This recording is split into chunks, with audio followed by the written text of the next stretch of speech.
പിന്നെ എനിക്ക് 200 പേര് സബ്സ്ക്രൈബേഴ്സായിട്ട് കിട്ടി. അപ്പോൾ ആ സന്തോഷം പറയുകയാണ്. 200 പേരായി.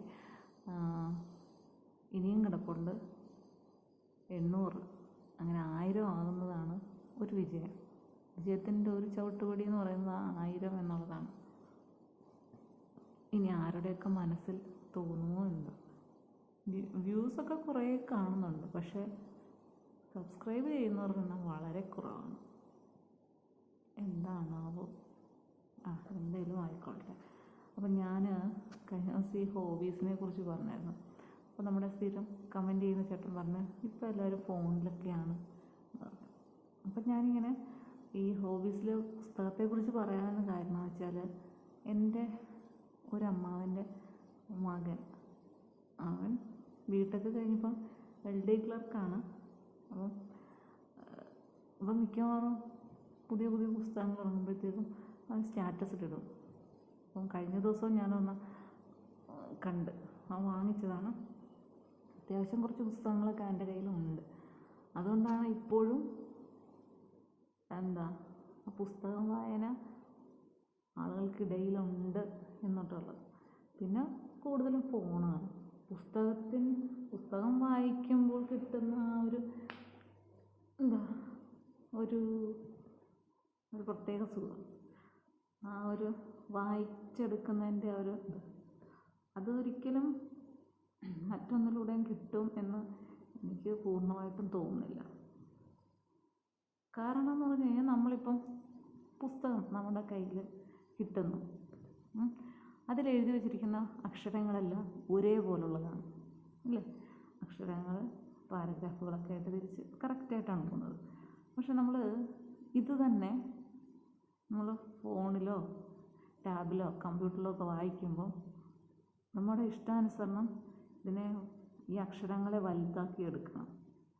അത് കറക്റ്റായിട്ട് ആ സ്ക്രീനിനുള്ളിൽ നിൽക്കത്തക്ക രീതിയിൽ വലുതാക്കുക. എന്നാലേ നമുക്കത് വായിക്കാൻ പറ്റത്തുള്ളൂ. പുസ്തകത്തിൻ്റെ ഓരോ താള് മറിച്ച് നോക്ക്, പെട്ടെന്ന് പോകാം. പക്ഷേ ഒരു കമ്പ്യൂട്ടറിലൊക്കെ ആകുമ്പോൾ, അല്ലെങ്കിൽ ലാപ്പിലോ ഒക്കെ ആണെങ്കിൽ, ഫോണിലോ ഒക്കെ ആണെങ്കിൽ അതിൻ്റേതായിട്ടൊരു ചെറിയൊരു ബുദ്ധിമുട്ടുണ്ട്. എൻ്റെ അഭിപ്രായത്തിൽ അങ്ങനെയാണ്.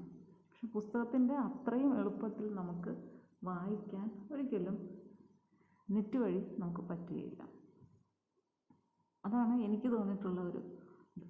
പിന്നെ അക്ഷരങ്ങൾ അങ്ങനെ വായിച്ചെടുക്കുമ്പോൾ കിട്ടുന്ന ഒരു അറിവ്, സുഖം, അത് വേറൊന്ന് തന്നെയാണ്. ഇപ്പോഴും പുസ്തകം വായിക്കുന്ന ഒരുപാട് വ്യക്തികളുണ്ട്. പിന്നെ ഈ സ്ട്രെയിൻ എന്ന് പറയുമ്പോൾ, പുസ്തകം വായിക്കുമ്പോൾ ഉണ്ടാകുന്ന സ്ട്രെയിനും നമ്മൾ ഫോണിലൊക്കെ നോക്കിയിരിക്കുമ്പോൾ ഉണ്ടാകുന്ന ആ സ്ട്രെയിനും അത് തമ്മിൽ വലിയ അന്തരമാണ് ഉള്ളത്. ഇപ്പം എനിക്ക് ഇടയ്ക്ക് ഒരു വർക്കുണ്ടായിരുന്നു. അപ്പോൾ ലാപ്പിൽ തന്നെ നോക്കി അങ്ങനെ ചെയ്ത സമയത്ത് കണ്ണിന് ഇത്തിരി പ്രശ്നമായി.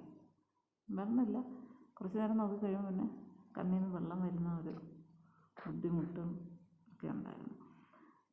അപ്പം വർഷങ്ങളായത്, അതൊക്കെ ഇപ്പോഴും ചെറുതായിട്ടൊക്കെ ഉണ്ട് അതിൻ്റേതായിട്ടുള്ള ബുദ്ധിമുട്ടുകൾ. അപ്പം ഞാൻ പറയാൻ ഉദ്ദേശിച്ചത്, അതും ഹോബിയാണ്, ഇതും ഹോബിയാണ് എന്നാണ്. ഈ ഹോബിക്ക് വേറെയും കുറേ അർത്ഥതലങ്ങളുണ്ട്. അപ്പം നമ്മൾ വെറുതെ ഒരു വിനോദം എന്നതിലുപരി നമുക്കതിൽ നിന്ന് കുറച്ച് കാര്യങ്ങൾ കൂടി അറിവായി ലഭിക്കുക എന്നുള്ളതുണ്ട് അല്ലേ? ഇപ്പം നമ്മൾ യൂട്യൂബ്, ഞാൻ ആരെയും കുറ്റം അല്ലെങ്കിൽ അങ്ങനെ കരുതുന്നില്ല. യൂട്യൂബ് എടുത്ത് നോക്കിക്കഴിഞ്ഞാൽ, തുറന്നാൽ ഇപ്പം പ്രശസ്തരായ നടന്മാരുടെ, നടിമാരുടെ മിക്കവാറും എല്ലാവർക്കും യൂട്യൂബ് ചാനലുണ്ട്. അവരെന്താണ് യഥാർത്ഥത്തിൽ ചെയ്യുന്നത്? മിക്കവാറും പേര് അവരുടെ ജീവിതത്തിൽ ഓരോരോ കാര്യങ്ങൾ വീഡിയോയിൽ ആക്കി അവർ യൂട്യൂബിലേക്ക് അപ്ലോഡ് ചെയ്യുന്നു. അത് അവരുടെ ജീവിതത്തിൽ അവരൊരു കല്യാണത്തിന് പോയതോ, അല്ലെങ്കിൽ അവരുടെ കല്യാണത്തിൻ്റെയോ, അല്ലെങ്കിൽ കൂട്ടുകാരുമായിട്ട് പാർട്ടി നടത്തുക, അങ്ങനെ എന്തെങ്കിലും ആയിരിക്കും. അല്ല അവരുടെ വീട്ടിലുള്ള എന്തെങ്കിലും ചടങ്ങുകളെ കുറിച്ചായിരിക്കും, ഇല്ലേ, അവർക്ക് കുഞ്ഞുണ്ടാകുന്നതിനെക്കുറിച്ച്. അങ്ങനെയൊക്കെയുള്ള ഒരുപാട് കാര്യങ്ങളാണ് അവരവരുടെ ജീവിതത്തെ നിങ്ങളുടെ മുന്നിൽ കാണിക്കുകയാണ് അല്ലേ? ആയിട്ടുള്ള ജീവിതം നിങ്ങളുടെ മുന്നിൽ കാണിക്കുമ്പോൾ നിങ്ങളത് കാണുന്നു. അതുവഴി നിങ്ങൾക്ക് എന്ത് പ്രയോജനമാണ് ഉണ്ടായത്? എന്ത് പ്രയോജനം കിട്ടി? അവർക്ക് എന്ത് പ്രയോജനം കിട്ടി? ഇതൊരു വലിയ ചോദ്യം തന്നെയാണ്. കാരണം എന്ന് പറഞ്ഞു കഴിഞ്ഞാൽ ഞാനിങ്ങനെ ചാനലിൽ യൂട്യൂബ് തുറക്കുമ്പോൾ മിക്കവാറും വരുന്നത് ഇന്നത്തെ എൻ്റെ ജീവിതം, ഇന്നത്തെ എൻ്റെ ദിവസം ഇങ്ങനെയായിരുന്നു, ഇന്നത്തെ എൻ്റെ ദിവസം ഇങ്ങനെ, അങ്ങനെയൊക്കെയുള്ള കുറേ വീഡിയോസ്, അല്ലെങ്കിൽ ഭാര്യയുടെ ഞങ്ങൾക്ക് കുഞ്ഞുണ്ടാകാൻ പോകുന്നു അതിനെക്കുറിച്ച്, ഭാര്യയും കൊണ്ട് ഹോസ്പിറ്റലിൽ പോയതിനെക്കുറിച്ച്, അല്ലെങ്കിൽ കുഞ്ഞിനെക്കുറിച്ച്, കുഞ്ഞിൻ്റെ മുഖം ആദ്യമായി കാണിക്കുന്നു, ഇങ്ങനെയൊക്കെ പറഞ്ഞുകൊണ്ട് നിരവധി എല്ലാവരും ശ്രമിക്കുന്നത്. എന്താണ് അതിൽ നിന്ന് അർത്ഥമാക്കുന്നത്? എന്ത് പ്രയോജനമാണ് അത് കാണുന്നവർക്ക് ലഭിക്കുന്നത്? നിങ്ങളെല്ലാവരും ചിന്തിക്കേണ്ട, ഞാൻ ചിന്തിച്ചിട്ടുണ്ട്, അതുകൊണ്ടാണ് ഞാൻ ചോദിക്കുന്നത്. നിങ്ങളെല്ലാവരും തന്നെ ചിന്തിക്കേണ്ട ഒറ്റ കാര്യമാണ്. നിങ്ങൾ അതിന് വേണ്ടിയിട്ട് പക്ഷെ ഞാനിത് നോക്കി, അതിൻ്റെയൊക്കെ വ്യൂസ് എന്ന് പറഞ്ഞാൽ ലക്ഷങ്ങളാണ്, കോടികളും ലക്ഷങ്ങളും ആയിക്കൊണ്ടിരിക്കുകയാണ്. ആളുകൾക്ക് മറ്റൊരാളുടെ ജീവിതത്തിലെ കാര്യങ്ങളെക്കുറിച്ച് അറിയാൻ ഭയങ്കര ഇൻട്രസ്റ്റാണ്. അവിടെ ശ്രദ്ധിക്കപ്പെടാതെ പോകുന്നത് അവനവൻ്റെ ജീവിതമാണ്.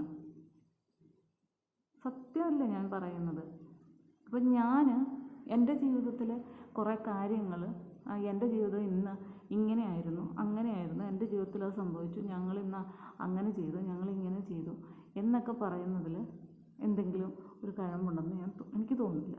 ഞാൻ എന്തെങ്കിലും ഏതായാലും എല്ലാ വീഡിയോസിലും ഞാനൊരു വീഡിയോ ചെയ്യുന്നുണ്ടെങ്കിൽ തീർച്ചയായിട്ടും അതിൽ മറ്റുള്ളവർക്ക് പ്രയോജനമുള്ള എന്തെങ്കിലും ഒന്ന് ഞാൻ അതിൽ കരുതിയിട്ടുണ്ട്.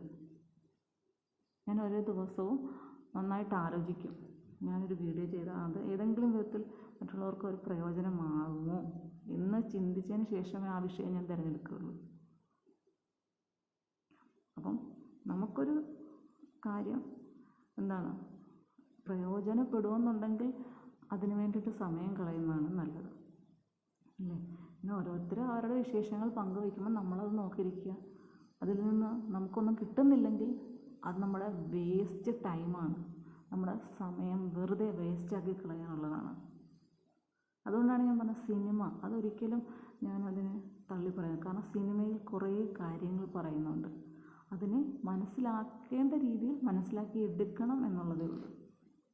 അപ്പോൾ ഹോബി എന്നത്, വിനോദം എന്ന് പറയുമ്പോൾ നമുക്ക് പ്രയോജനം ചെയ്യുന്ന ഒന്നുകൂടി ആവണം. ആ ഒരു കാര്യത്തിൽ ഞാൻ നവ്യ നായരുടെ ഒരു വീഡിയോ ഞാൻ കണ്ടിരുന്നു. അത് പിന്നെ എവിടെയോ ഒരു ഉദ്ഘാടനത്തിനോ മറ്റോ പോയപ്പോൾ അവർ സംസാരിച്ചതാണ്. അപ്പോൾ ആ ഒരു ക്യാപ്ഷൻ കണ്ടിട്ടാണ് നോക്കിയത്. കാരണം ആ വ്യക്തിയെ, നവ്യ നായർ എന്നുള്ള വ്യക്തിയോട് എനിക്ക് ചെറിയൊരു താല്പര്യമുള്ള കൂട്ടത്തിലാണ്. കാരണം അവർ കുറേ കാര്യങ്ങൾ പറയുന്നത് കറക്റ്റാണ്.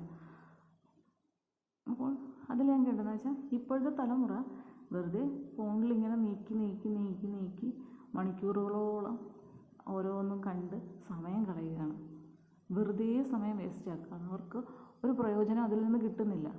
പക്ഷേ അതാരാണോ അപ്ലോഡ് ചെയ്യുന്നത് അവർക്ക് പ്രയോജനം ഉണ്ടാകുന്നുണ്ട്. സത്യമല്ലേ അവർ പറയുന്നത്? കറക്റ്റ് കാര്യമാണ് പറയുന്നത്. നമ്മൾ കാണുന്നതുകൊണ്ട് നമുക്ക് എന്തെങ്കിലും പ്രയോജനം ഇല്ലെങ്കിൽ തീർച്ചയായിട്ടും എന്തിനാ സമയം വേസ്റ്റാക്കി കളയുന്നത്?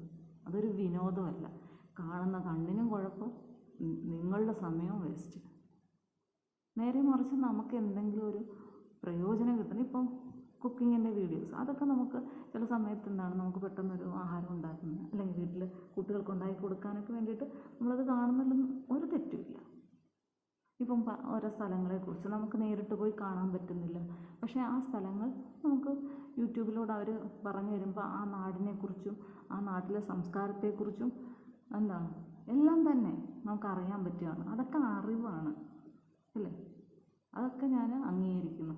അല്ലാതെ കുറേ അതും ഇതും കാണിച്ച് എന്തൊക്കെയോ കുറേ ചിലതൊക്കെ നമ്മളോർക്ക് എന്ത് ഉദ്ദേശത്തിലാണ് ഇവർ ചാനൽ തുടങ്ങിയിരിക്കുന്നതെന്ന് പോലും തോന്നിയിട്ടുണ്ട്. അപ്പം ഹോബി എന്ന് പറയുമ്പോൾ നമുക്കൊരു പ്രയോജനം കൂടി കിട്ടുന്നതായിരിക്കണം. അത്തരത്തിലുള്ള ഹോബീസ് തിരഞ്ഞെടുക്കാൻ നിങ്ങൾ ശ്രമിക്കുക. നിങ്ങൾക്ക് കുട്ടികളുണ്ടെങ്കിൽ അവരെയും ആ രീതിയിലേക്ക് മാറ്റിയെടുക്കുക.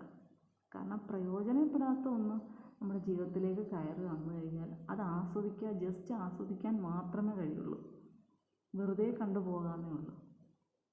അതുകൊണ്ട് നമുക്ക് ഒരു പ്രയോജനവും ഉണ്ടാകില്ല, അല്ലേ? അപ്പം ഹോബീസ്